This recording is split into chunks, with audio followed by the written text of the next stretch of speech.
Yo, what's up, ladies and gentlemen? I totally flubbed the opener. All right, let's try to get. Yo, what's up, ladies and gentlemen? My name is D Flawless. Welcome to a special live reading of This Week in Destiny by yours truly, D Flawless. If you like the video, please go ahead and hit the like button, subscribe to the channel for more TWAB updates, TWID. It is what it is. Let's jump into it.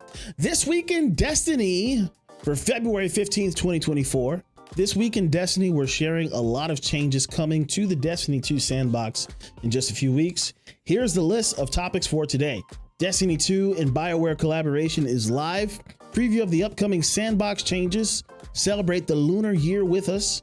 Trials map voting results are in. Destiny 2 deal at Humble Bundle. Our latest player support report and the art and movie of the week winners. Let's do this!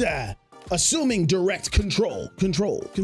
You can fight like a Krogan, run like a leopard, but you'll never be better than Titans cosplaying as Commander Shepard. That rhymes.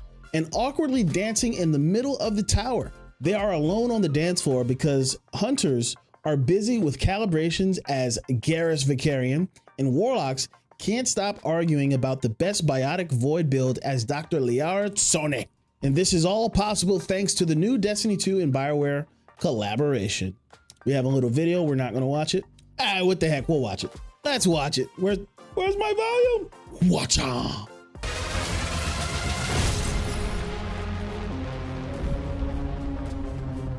It's pretty sick. It's pretty cool. There you go. All right. Look for the Normandy crew bundle at the Eververse in-game. There you'll find these looks as well as the Flux Dance emote and Omni Strike finisher. You can also pick up the Alliance Requisitions bundle at no cost, which includes the Enhanced Defense Ghost Shell, Alliance Scout Frigate Ship, and Alliance Dropship Sparrow. Sometimes reading the names of these made up things in Destiny is just like so difficult. It's like way more difficult than it has to be. To celebrate this collab, we want to see your strongest build inspired by Shepard, Garrus, and Liara. Maybe you like charging with a shotgun and punching everything in sight, or staying behind and shooting from a vantage point with a long-range weapon. If you prefer to go nuts with your abilities, that's fine too. Show us using the Normandy Crew hashtag and we'll reward our favorite ones with a very special emblem called Felis Galaxius. You have only until the next TWID. There you go. The contest is set. Let's talk about Sandbox updates. So this is what Bungie promised to be kind of a meaty TWAB, let's say. So we have the ability Sandbox. Hey folks, combat gameplay here with a quick update. This is a lightweight one for us. As we are heads down on the final shape, but we have a few changes coming that we wanted to share. As a quick rundown, update 7.3.5 will bring the following: a reduction in uptime for Threaded Spectre, a few changes to Threadlings to make them easier to deal with in the Crucible. Oh my gosh, I've been in the Crucible lately doing our 100-hour Crucible challenge, and Threadlings are everywhere. A fix for the restoration timer extension issue with a few corresponding changes to relevant solar fragments. A small number of ability buffs that we're pulling forward from our balance pass in the final shape. Threaded Spectre. Threaded Spectre is currently overperforming in high-level PvP activities, particularly Trials of Osiris. We believe there are two core issues that drive the overperformance, so let's talk about each separately. First, uptime on Threaded Spectre is significantly higher than we think is healthy, particularly with the fast cooldown of the Hunter's Dodge combined with the 2 Threadling grenade charges granted by Widow's Silk. For update 7.3.5, we're implementing a change that applies the same class ability regeneration penalty that Ensnaring Slam uses when the player creates a Threaded Spectre. Interesting. We don't want this change to have a significant negative impact on Threaded Spectre's performance in PvE. So we're reducing the duration that regeneration penalty. We're reducing the duration of that regeneration penalty by 50% when in PvE activities, which will also apply to Ensnaring Slam, increasing its uptime in PvE. So that's nice. In addition, we're increasing the Threaded Spectre's detonation damage versus PvE combatants by 25%, with the goal that while you may be able to create fewer shadow clones overall, each one will be more impactful to compensate. Interesting change. So let me know in the comments what you think about this change to Threaded Spectre. They're trying to balance it separately for PvE and PvP. Ensnaring Slam, reduced class ability, regeneration penalty duration by 50% in PvE activities. Threaded Spectre now applies the same class ability regeneration penalty used by Ensnaring Slam when the player creates a Threaded Spectre. Increased Threaded Spectre detonation damage by 25% versus PvE combatants. Threadlings, they're everywhere. The other half of Threaded Spectre's PvP potency comes from Threadlings themselves. Like Axion Bolt projectiles prior to update 4.0.1, we believe that Threadlings are currently too difficult to clear off the battlefield. To address this, we're implementing a change to make them easier to shoot and reduce instances where it feels like your bullet went straight through a Threadling without it detonating. In addition to their potency as a distraction tool, Threadlings deal enough chip damage to players to significantly change the outcome of an engagement. So, we're slightly reducing their damage versus players, both at base and with Thread of Evolution equipped. Finally, we've identified a bug. Let's take that again. Finally, we've identified a bug where groups of Threadlings were not chain detonating as intended when one is destroyed, which is being fixed. Threadlings, increased aim assist shape size from 0.41 meters to 0.5 meters.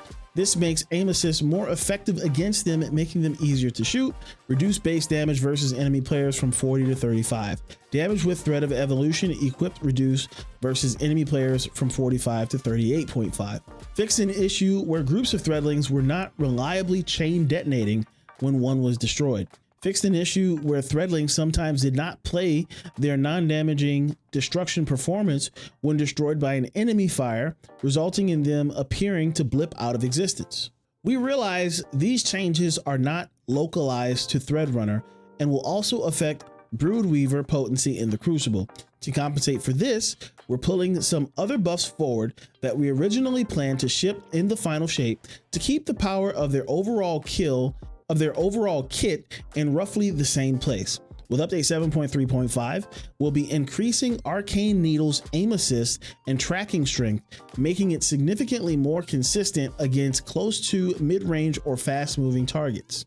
So Arcane Needle has increased aim assist angle, the size of the cone that the aim assist system uses to bend the projectile's initial direction by about 50%, increased aim assist fall off distance, the distance at which aim assist begins to decay, from 30 to 45 meters, increased tracking angular velocity, how quickly the projectile can bend toward its targets by about 5%, increase the length of the projectile's tracking shape, the shape in front of the projectile that it uses to find targets, fixed an issue where uncharged melees while Arcane Needle is equipped resulted in the player appearing to freeze in a melee pose.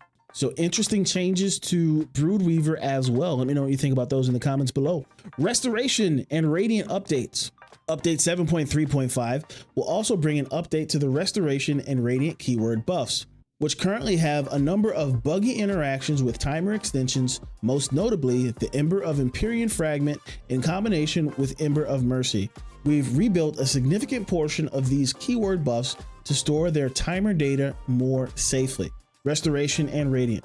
We fixed an issue where the maximum duration of Restoration and Radiant buffs was being incorrectly stored, resulting in their buff timers resetting to their initial duration instead of their maximum when the buff was reapplied.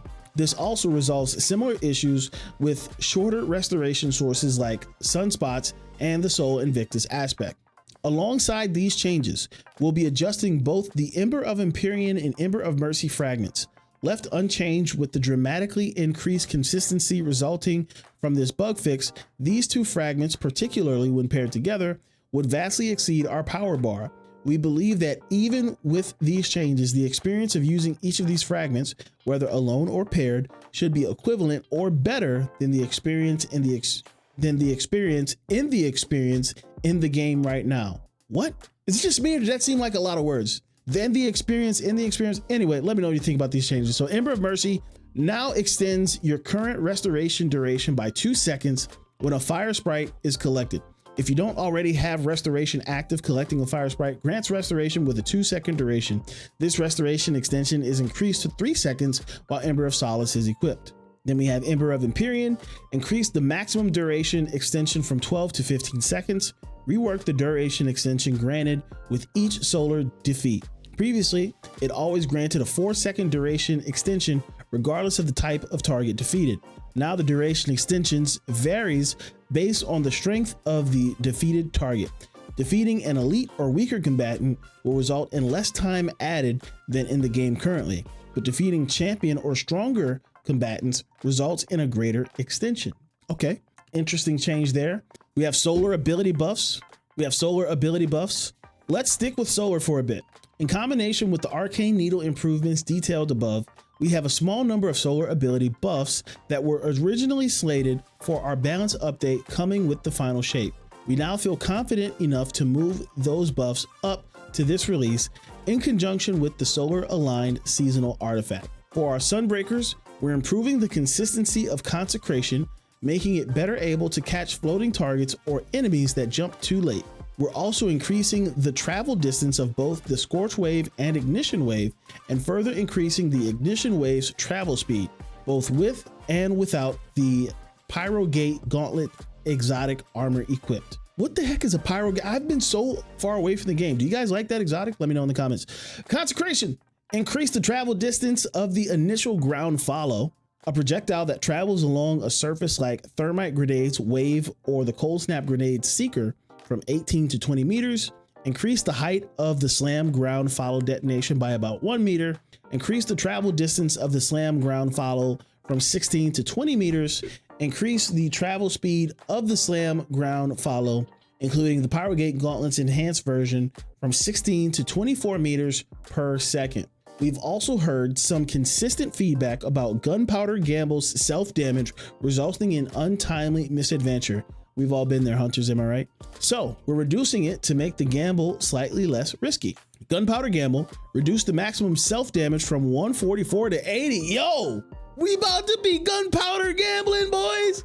That's it for us this time. When update 7.3.5 goes live on March 5th, we'll be keeping an eye on how these changes are landing. So please keep the feedback coming. See you soon. All right, next we have the Weapons Sandbox. Good day, Guardians. It's Chris Proctor and the Weapons team here, and that's planned for update 7.3.5 in a little tease. That was coming later. That's not Australian at all. Each release, we make changes to weapon archetypes, exotic weapons, perks, and more, intended to improve the balance of the game and introduce some more variety. In this release, we have some small adjustments to PvP tuning for weapons. The bulk of the PvP changes are PvP specific. In the Crucible Sandbox section, hefty PvE changes to rocket launchers, drum grenade launchers, and caster swords, and a set of weapon perk changes, mostly buffs. Okay, so we're getting some buffs. We have weapon archetypes. When we created the new heavy burst hand cannon subfamily for Warden's Law, we inadvertently included some content that made them harder to control while players with a mouse and keyboard. Harder to control while playing with a mouse and keyboard. Heavy burst hand cannons corrected an issue that was causing heavy burst hand cannons to have 25% less aim assist than other hand cannons when hip firing or airborne on mouse and keyboard. Bows continue to be hard for some players to counter in PvP. They've always been strong, but we recently made them easier to use by making their fully drawn projectiles hit scan at longer distances. But we recently made them easier to use by making their fully drawn projectiles hit scan at longer distances, which makes them much more reliable at range. We're keeping that change, but we're adjusting some aim assist data to require more skill to use them at extended range. Is that why I've been seeing so many bows? Bows.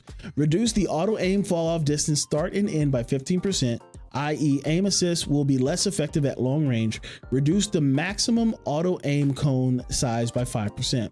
We shipped Breakneck with one fewer perk than intended in the right column. Oops. So for auto rifles, they added the missing 12th perk, Target Lock, to Breakneck's second trait column.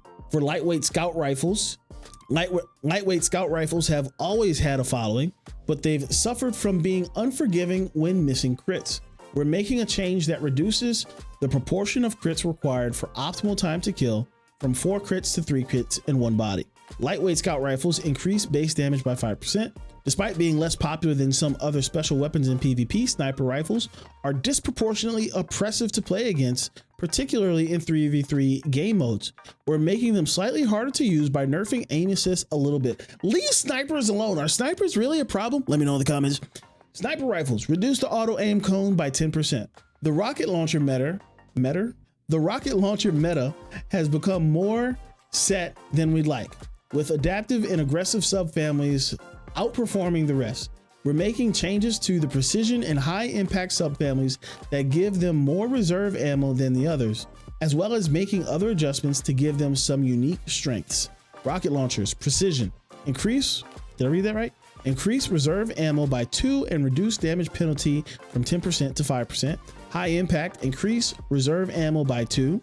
Now deals more detonation damage and less impact for roughly the same total damage. This should make them more effective versus groups or when getting splash damage on a target with a near miss. The above changes also affect Deathbringer, Yallarhorn, and Truth. We've touched heavy grenade launchers a few times lately, and while they're fairly strong mathematically, it hasn't moved the needle. It's time to make some more substantial changes. We're pushing them more into sustained damage and ad clear, and we're also tweaking spike grenades to make them less of a dominant pick. Note that this change is not a nerf to overall grenade launchers damage output, as we've increased impact and detonation damage to compensate and dramatically increase reserve ammunition. Heavy grenade launchers increase reserve ammo by a minimum of 6 rounds, maximum of 10 rounds, depending on the grenade launcher. Reduce spike grenades impact damage buff from 50% to 12.5. Holy smokes. Huge nerf to spike grenades. With the below changes, this reduces the total spike grenades damage buff from about 8% to 3%, making them less mandatory. Increase direct hit impact damage by 10%. Combined with the above change, this brings non-spike grenade launchers almost up to the level of spike grenade launchers and very slightly reduces damage output with a spike grenade launcher. Increase detonation damage by 5% in PvP. This is offset by a reduction to detonation damage for no overall change. Next, we have waveframe heavy grenade launchers have struggled to find an identity with not enough ammo to really work for ad clear, as addressed above, and not as much single target damage to standard grenade launchers. With these changes, they will be able to compete with other grenade launchers and it will be easier to land damage. Waveframe heavy grenade launchers increase damage by 20%, increase wave width by 40%. Nice. Caster swords are the only swords that have a ranged attack for now, and the trade-off for maintaining distance was damage. This reduction was more extreme than it needed to be, so we've brought the heavy attack damage up to approach other swords, while also reducing the heavy attack energy cost to grant higher uptime on the projectile attack. Caster swords reduce heavy attack energy cost from 5 to 4 and increase heavy attack damage by 16%. That seems pretty significant. Exotics. Vigilance Wing is strong in PvP already, but it's fairly hard to contend with how much that 5-round burst kicks. So we've made that easier to compensate for. Vigilance Wing now has a deterministic recoil pattern. Vex Mythoclast fires like a high impact auto rifle. Other high impact auto rifles have a larger aim down sights damage fall off scaler. So we've increased Mythos to match. Vex Mythoclast increased ADS damage fall-off scaler from 1.5 to 1.7. Wishender's True Sight is a big part of its exotic identity, so we wanted to retain that, but in its current form, it's far too useful in PvP, particularly with the Oathkeeper Hunter exotic gauntlets equipped. Wishender True Sight will now deactivate if you leave ADS or hold it for longer than 3 seconds. To reactivate, you must fully redraw the bow. That's a good change for PvP. I don't hate that for Wishender. It's still easy button in PvE content, but that's neither here nor there. Edge of Action's bubble isn't intended to compete directly with Ward of Dawn, and with the glaive changes from Season of the Wish, we hit its health too hard. There's room to make it a lot more durable in PvE. Edge of Action, increase its damage resistance in PvE against all combatants except bosses by 85% and increase its damage resistance against bosses by 15%. Nice. Manticore shipped with a unique airborne playstyle, but it has several usability issues that we aim to address. Oh, Am I going to finally be vindicated for using Manticore? Including the need for a reliable way to drop out of the air, yes! And prevent accidentally activating anti-grav, survivability in PvE, and synergy with builds that utilize void overshield. So for the Manticore, players must now be airborne for 0.5 seconds and deal damage with the weapon to activate the perk. This prevents accidentally activating while running downstairs or doing small jumps. We gave it a special reload to quickly disengage anti-grav thrusters. Swapping weapons will continue to disengage as well. Teraba also receives this special reload animation. While anti-grav thrusters are engaged, combatants will be less accurate when targeting the player, similar to the always on time Sparrow. Interesting. With the catalyst, final blows and sustained damage with Manticore while airborne grant a void overshield and return ammo to the mag. Hello, let's go Manticore. I think it's time to repost my video. Players enjoyed the X-Dearest grenade launcher for delivering on the Boomer Knight fantasy, but ultimately it just wasn't hitting hard enough in PvE to be top tier pick. Fortunately, this was easy to address by bumping the damage and rate of fire. X-Dearest increased impact damage against PvE enemies by 50%.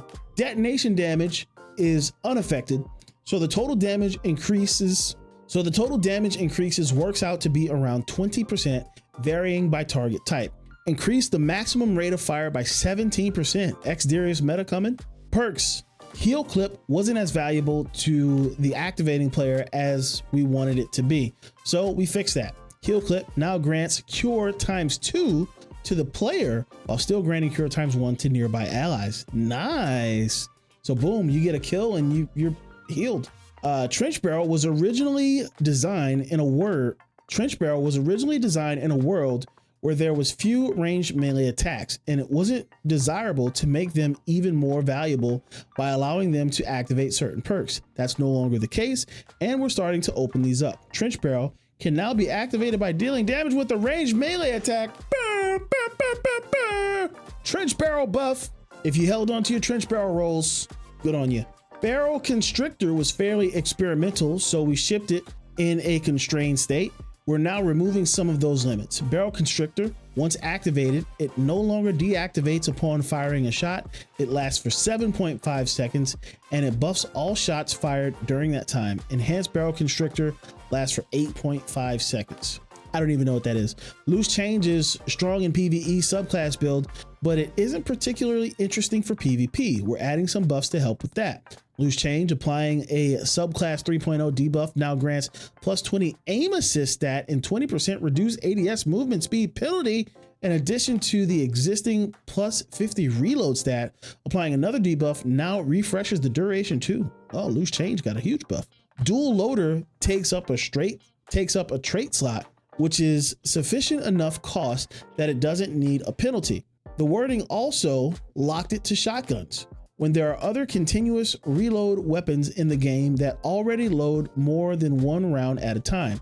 Dual Loader, remove the reload speed penalty. Change the wording of the perk description to make it clearer that it increases the number of shots reloaded, so we can now apply it to other weapon types without confusion in the future. Since we're shipping a couple of Tex Machina legendary weapons in 7.3.5, let's go Tex Machina. We wanted to take another pass at the Tex Machina Origin trait. It wasn't really landing the hipfire fantasy of the Foundry.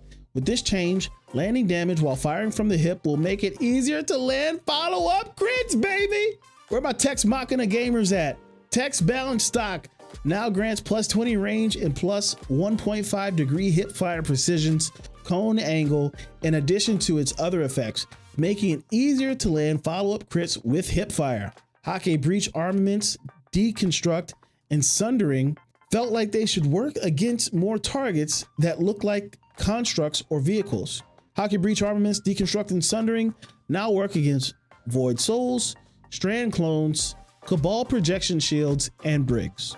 Hake Breach armaments has one specific edge case that increases the complexity of the perk and is no longer needed, so we're reducing the number of different damage bonuses the perk has. Hake Breach armaments damage bonus versus stasis crystals reduced from 85% to 60% to match other constructs. Jeez. As an origin trait, Sundering has a fairly high uptime in Warlord's Ruin because of the number of eye turrets. However, a perk themed around breaking stuff feels like it should apply more broadly, and Shield Break is an obvious activator. Sundering can now trigger on Shield Break in addition to final blows on vehicles and constructs. We added a small reload speed scaler while reducing the change rate benefit to account for the higher uptime. Hatchling is a fun perk, but weapons that can technically crit but are bad at... Let's take that again. Hatchling is a fun perk, but weapons that can technically crit but are bad at it suffer from precision kills being the only activator on certain weapon types. Hatchling activation requirements are no longer locked to the archetype in terms of precision or non-precision kills. Instead, the perk will trigger with either a precision kill or 3 non-precision kills. Nice. Target lock is a large part of the reason why submachine gun popularity has remained high despite changes to the weapon archetype. With this change, it's still a solid perk, but it's much less oppressive in PvP. Uh-oh, what are you doing? Now activates later in the magazine for SMGs at 20% instead of 12.5, so the damage buff will swing primary weapon gunfights less often. Okay, I don't mind that. Or maybe I do, let me know. Envious Assassin's loop works well, but with certain weapon types, the payoff was far too great for the amount of effort involved. For example, even with the above large buffs to jump grenade launcher reserves, it was possible to shove all your reserves into your magazine, making the perk the best option by far. With this change, it's still very strong, but its potential has limits. Envious Assassin. Each activation is now capped at 100% of magazine size instead of 150, and the maximum overflow is now 3 times the magazine size instead of 4 times. Not terrible. Bait and switch is a little too strong in its current form, outpacing most other options, but at the same time, it doesn't need a massive change. Bait and switch, reduced damage bonus from 35 to 30%. Okay, I'll allow it, Bungie. And to finish the perk section, we're making these 2 additional fixes. 1-2 punch now correctly deactivates after dealing damage with a powered melee. Deconstruct updated the perk description to correctly state that it pulls ammo from thin air, not reserves. Fixed the bug preventing the perk from triggering when shooting an enemy Titan barricade and similar targets. Mods, bonus damage against mini bosses should have been a part of boss spec, not major spec. We've updated these mods to correct that. Now everyone's got to get their mods in order for Grandmasters. The future.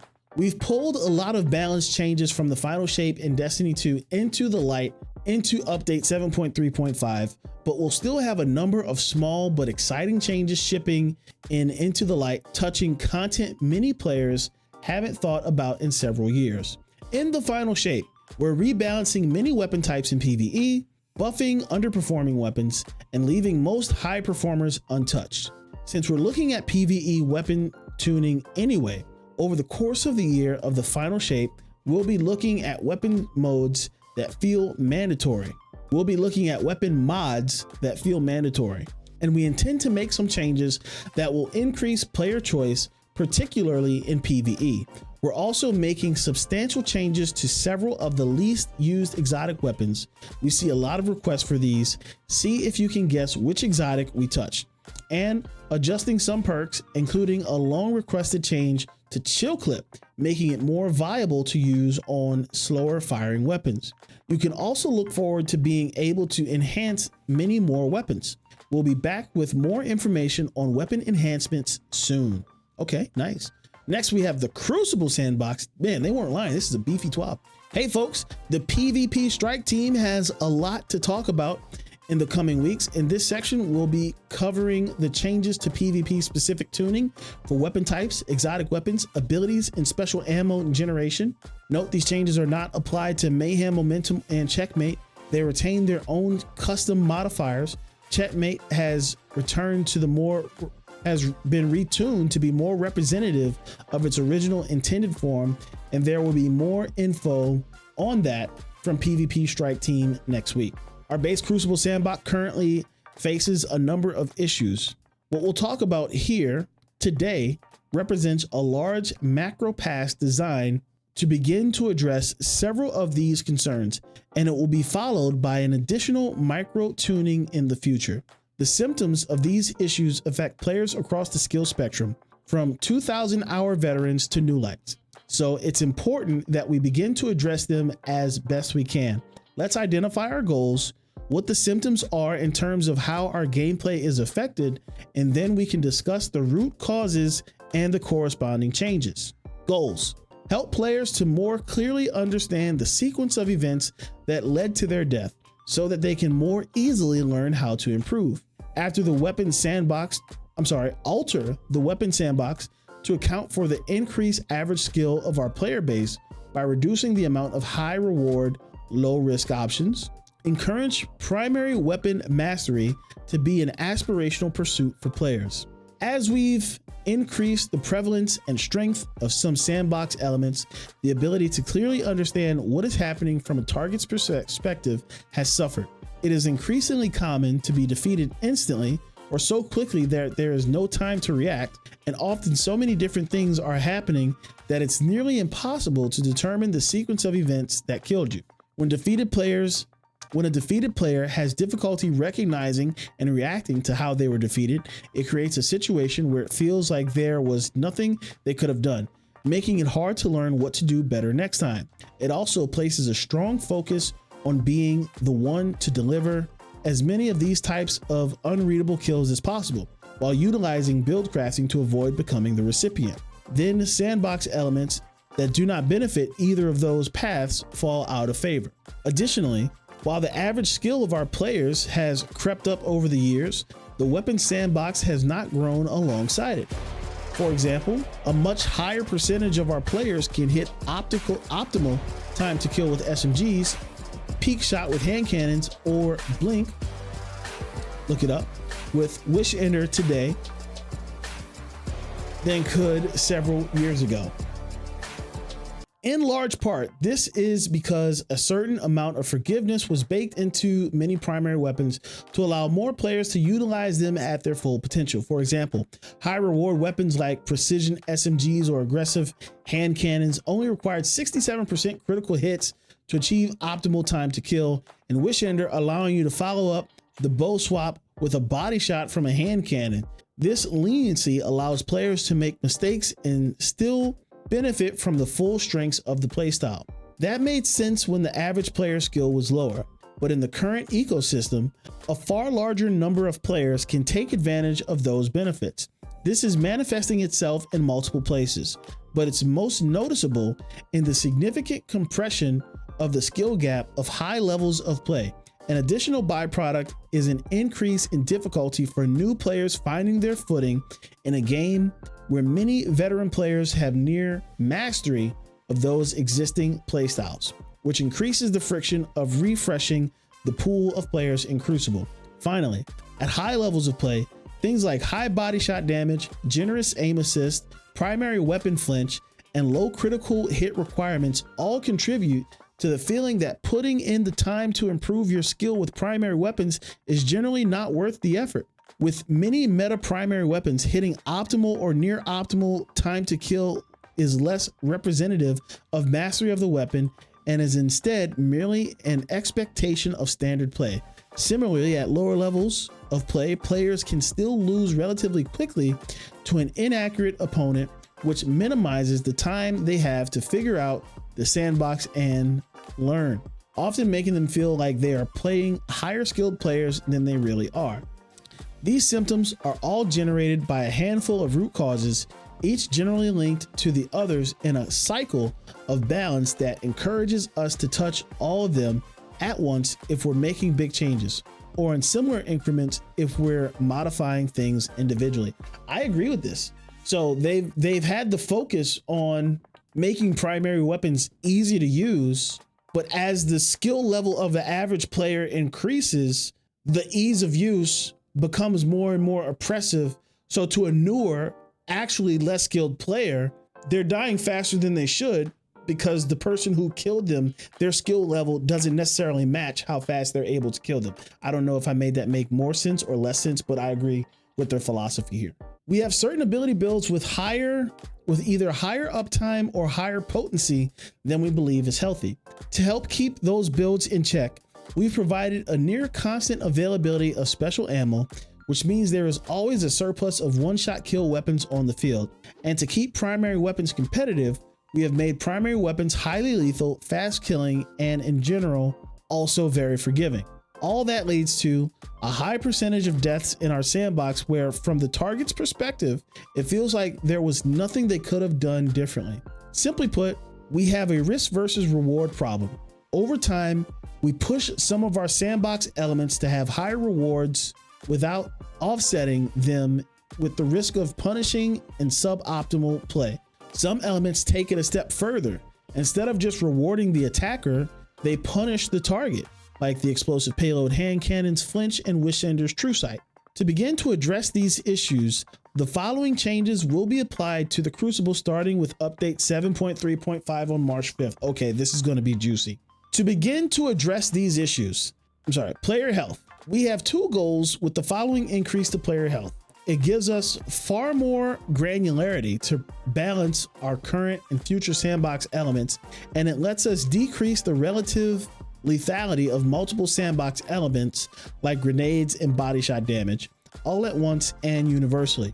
Player health will be increased by 30 hit points in base Crucible, so players have 100 health, up from 70, and 116 to 130 shield, depending on the player's resilience values. Okay. Ability cooldowns.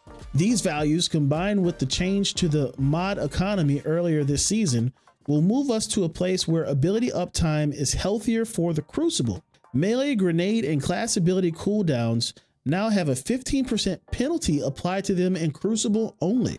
Super cooldowns now have a 20% penalty applied to them in Crucible only. So is this going to decrease secondary supers, I guess is the goal? Ability damage. To account for the increased player health and the reduced uptime, we have made some general changes to melee and super damage and one grenade to make sure that we maintain moment-to-moment muscle memory and retain our current general rules of most super killing in one shot and most melees killing in two. Supers. Increase base super damage by 31%. Melee. Increase base melee damage by 16%. Grenades. Increase arc flux grenade damage by 16%. There you go. Primary weapon archetypes. To maintain the same optimal time to kill rates as the current sandbox with the new HP values, and to place an increased emphasis on precision, all primary weapons except bows will have their critical hit damage increase. We will also reduce the flinch dealt by hand cannons, as they were a constant outlier, even compared to other high damage primary weapons like scout rifles and bows. So for pulse rifles, auto rifles, sidearms, and scout rifles, increase the crit damage by 14%. For hand cannons, increase crit damage by 10%, reduce body shot damage by 5%, reduce flinch dealt to players by projectile impact by 12.5%, and explosive payload by 10%. Hand cannons kind of getting hit pretty hard here. SMGs increase critical hit damage by 12.5%, reduce body shot damage by 3%. Bows reduce base damage by 15%. Special ammo acquisitions. Oh gosh, what are they doing? After a lengthy test period in Crucible Labs, we are ready to move the special ammo meter system into the wider Crucible. We have made several changes between the initial version and this one. So here are some details how it will work now.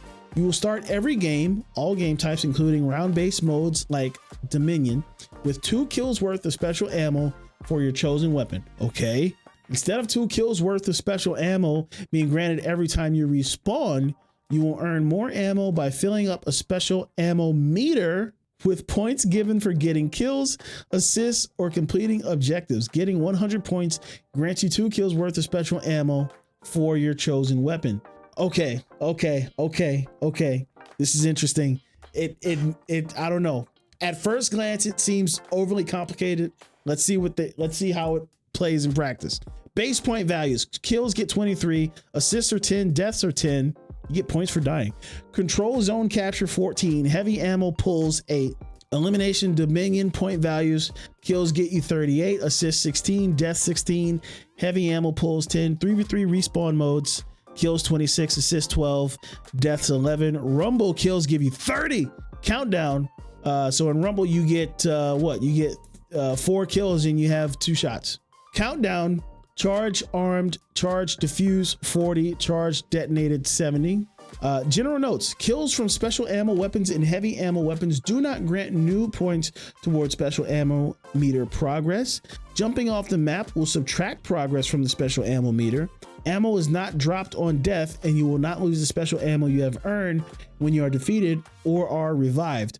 Earned special ammo will carry over between rounds. Swapping from double primaries to a special ammo weapon will reset your special ammo meter progress. Yo, so they answered all my questions. My question was going to be, does it carry over when you die? Yes, it does. Can you just jump off the map and get points? No, you don't. You'll actually take a penalty, and you can't swap mid rounds. It'll reset your timer. I don't hate it. I don't hate it. Let me know what you think about it in the comments. Special weapon archetypes. To offset the increased health and penalty makeup for the reduced uptime, we have increased the base damage of several special ammo weapons. Trace rifles, shotguns, and fusion rifles increase base damage by 20%. Glaives increase projectile damage by 20%, increase melee damage by 16%.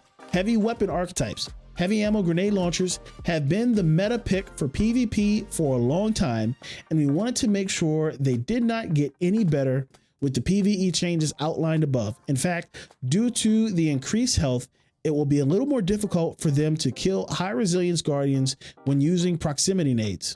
Machine guns have long been in the shadow of other heavy weapons, so we wanted to give them a little boost upward as well. Okay, machine guns incoming.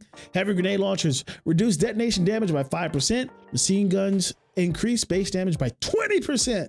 Exotic weapons. Some exotic weapons partially bypass the special ammo economy changes, and in a world with reduced breach load grenade launchers and fusion rifles, they quickly rose to the top of the list of annoyance. Crimson, like other hand cannons, has long been dealing extreme amounts of flinch to other players, and this was exacerbated by the fact that it fires in a burst. It has been custom tuned to deal slightly less flinch than other hand cannons. These are also a couple of exotic weapons that we hit that we felt deserved to come up a bit, so they were not punished by the changes. So Fighting Lion decreased damage versus players in Crucible by 20%. Devil's Ruin decreased charge beam damage against players by 15%. Crimson reduced flinch dealt to players by projectiles by 17.5%.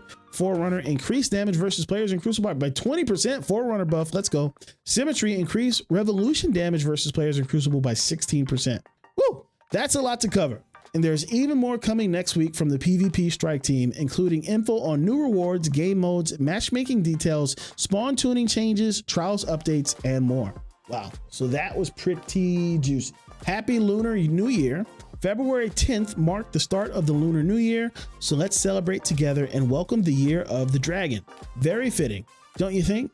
Riven would be pleased. To honor this occasion, we have a very special emblem called Risen for you all. It can be redeemed using this link or the code below. There you go, you have a code, grab it, it's on screen right now. Boom, boom, boom, there's the code. We also have new items available at Eververse as part of the celebration for the Lunar New Year. The Leporine Jubilation Risk Runner ornament is back, and we have a new ornament for Two-Tailed Fox called Herald of Spring. Yo, that's kind of sick. There's also a Year of the Dragon bundle, which includes Auspicious Exotic Ghost Shell, the Lunar Omen Exotic Ship, and the Firecracker Exotic Sparrow. And the next Trials map is Dead Cliffs. To Guardians, do Guardians want to play multiplex next? Maybe Distant Shore? How about Dead Cliffs? We asked for input last week, and the community voted via email for which map would be featured in Trials of Osiris starting tomorrow. Polls are closed, and we just got the results. The winning map with 43% of the votes is none other than Dead Cliffs. Now, go make Saint 14 proud once again, fight with honor, and reach the lighthouse to prove you are not just worthy, but flawless. Hey, that's me.